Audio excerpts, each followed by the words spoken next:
We're here at Wilderness Road State Park in Virginia at the rebuilt site of Joseph Martin Station by Cumberland Gap.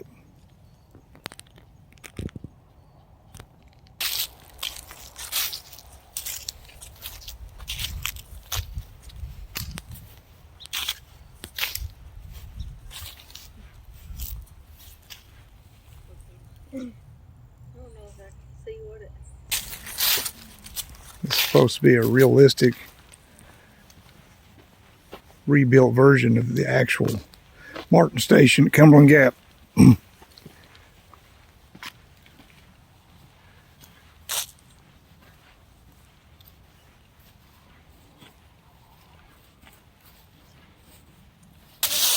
So here's what the main entrance would have looked like into the fort. Notice the door turns on a hinge in about the middle.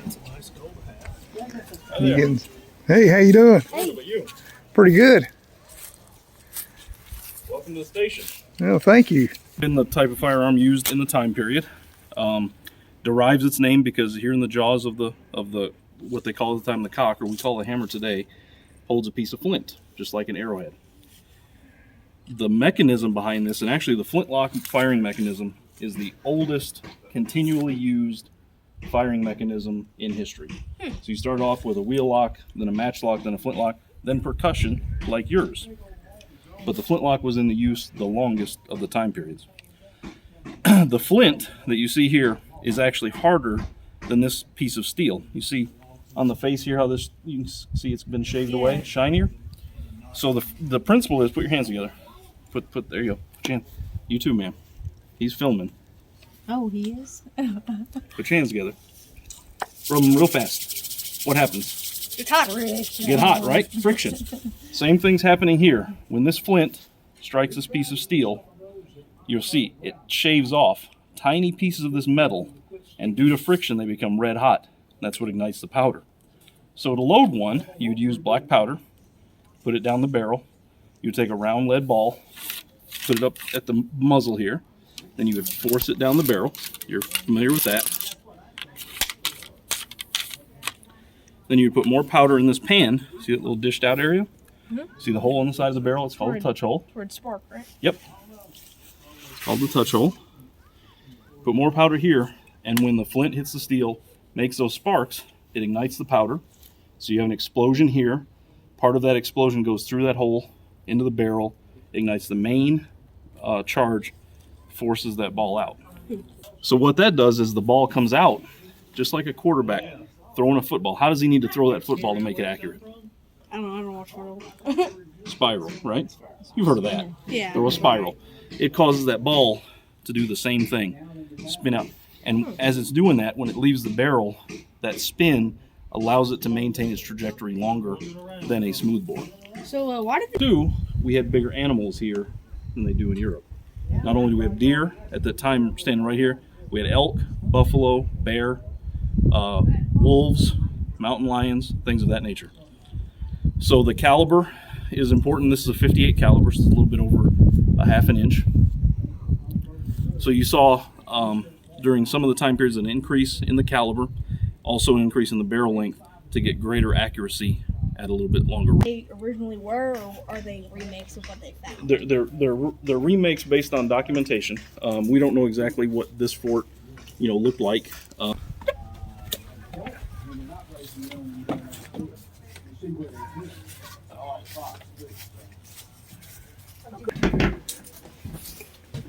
You better get your musket. You might need it.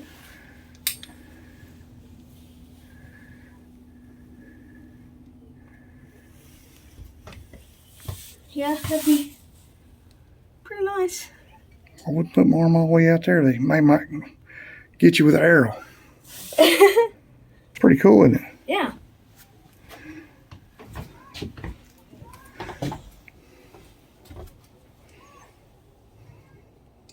They got sheep out there. I believe this is an old mousetrap.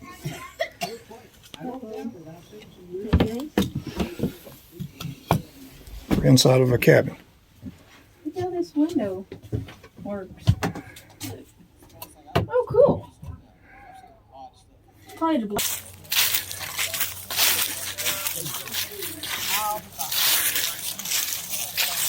and take your hand and turn it like this. There you go. There, just like that. What? Now, are you I gonna? told you What are you gonna do with this? Well, We like to be able to grind it to make cornmeal. Okay.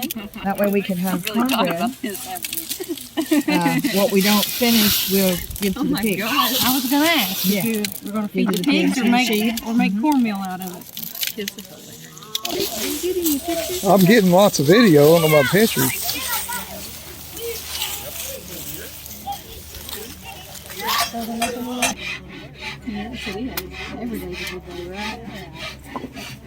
This one is a little old and crotchety today. It's doing better than it was this morning. But so this wheel has a drop end that goes around this spool and this. And ideally, what should happen is that when I turn the wheel, it puts a twist on this thread, and you can see that it's doing that. But it should also pull the thread onto the spool, and that's what it's not really doing. I think we need to take a file to these hooks and get them some attention. But it's important to have clothing. Once we get across the Cumberland Gap and into Kentucky, we're not going to have access to a lot of these things. Ann Pogue in Harrodsburg, she's collecting stinging nettle and buffalo wool, and she's spinning that into thread and she's weaving it into a cloth, so folks have something warm to wear in the Did you winter. say stinging nettle? Stinging nettle. I never thought about spinning stinging nettle into. Inside that Yes. stalk is a thread, just like linen. And I don't know. I'm kind of thinking it might are be a you little bit familiar better. with the modern fabric Rami? So that is the result of stinging nettle. We picked it and we washed it and we laid it out to dry. And so today we're carding it into Is it what that's called? yeah, we're carding it. Let me show you that. We picked all of the briars and the twigs and the lovely stuff out of it and washed it and laid it out to dry. Do you feel the lanolin in the sheep's Yeah, wool? if we card it, then we can spin it into a thread like this. That's really, I was like, yeah, when it's working really well. And Hey, Jace. This is the blacksmith shop. He's making a spoon. I lied. I gotta go one more time. You're good. I'll let you talk.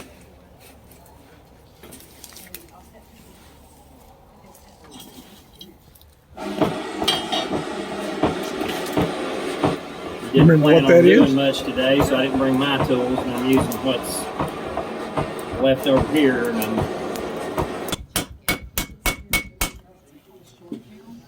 I believe we can melt lead and pour that in there out of the bag. only a little bit more finished. See if we're straight. It's not really heavy as this. This is really heavy. But a shop like this No, this is what is this is a repair shop.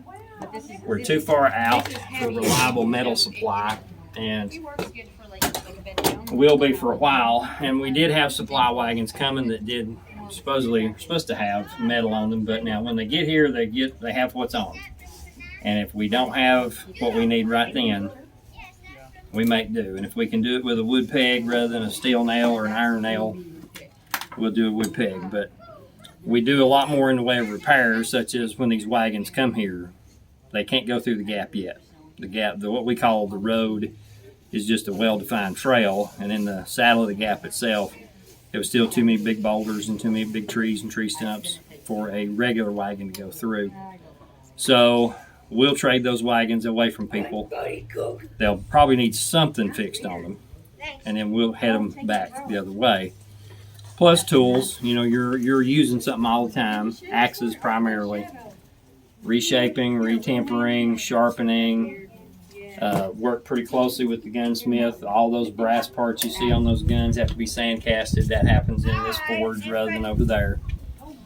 So, and we have forged gun barrel here. We've done lock parts here. We've done There's been tinsmithing done out of here. This is just a catch-all shop. So you are going to have made a bullet mold that goes with it. Bottleneck. And the bullet mold will be specific to that And the weapon. bullet mold is specific to that caliber. And when we say caliber, today everything is uniformed out. That figures. If you wasn't filming, I wouldn't be having this trouble. So, and you can see there's the little sprue end where you would pour into. They've got a soapstone mold over there. So at the end of the day, the three of us have been hunting this ridge, and we've had our evening meal. When the fire's down to coals, that's where we'll make more bullets for the next day. Now that's a 54 because that's a modern barrel. Okay. But if I tell them, I want a 54, it might turn out to be a 55, a 53, something like that. So they'll have to make that mold for that gun. And then you carry a ladle, you'll carry bar lead, and which is you can cut with you tomahawk or a hatchet or whatever, and you'll carry your mold. And you'll pretty much do that in about every evening. And then any lead scrap you got, you'll keep ready to make bullets out of too. And you can see the inconsistencies where that come out of that mold and everything like that.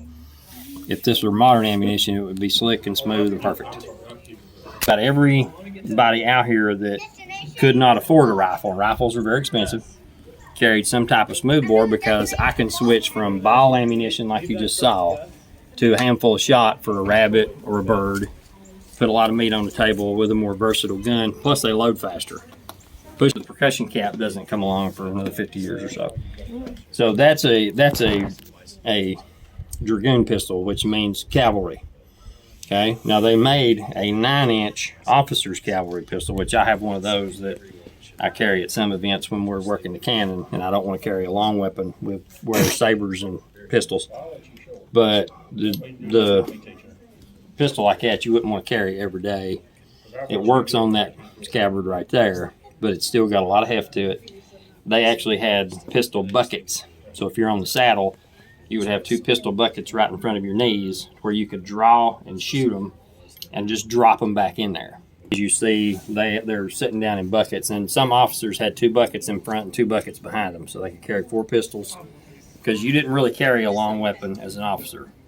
But when they swarm you and your horse, this gives you 4 shots and clubs, and or was modeled on a European cavalry saber. Old Dominion Forge did that one, and a lot of them you see with the brass guards, but that one's had an iron guard done. So what happens with a lot of these things is they come over just as blades. Trade knives are the same way. They came over so you've got a company in Europe that just does blades, and they pack them in hogshead barrels, which are this big around. So, because what's over here? So Thank you, sir. You're very welcome. Appreciate it. I'm just getting it on camera here so I can remember the ladle. All right. Here. You tell me if I need to set the pot on. I'll taken from native clothing, right? So you have this blending of native and European style clothing. The leggings that you see, you got 2 different variations back here. So the leggings that are tied to a belt that you can't see, and then the wool or leather tubes basically that go up your leg to protect the bottom of your breeches and the bottom of your trousers. Very unique Native American thing that Europeans adopted, and so that's how you get the blending of the different cultures out here. So is it specifically unique because it's a hybrid between them? Yep. And the landscape that they're in. Right. Both get a vote. And the people aren't just one people. So out here on the frontier, you had British, Germans, Dutch, French, Spanish, and then you had within the English, for example, you had Northern English, Southern English, Welsh, Irish, Scottish, and then you talk about native tribes, right? So you had Shawnee, Cherokee, sometimes Creek, Muskogee Creek.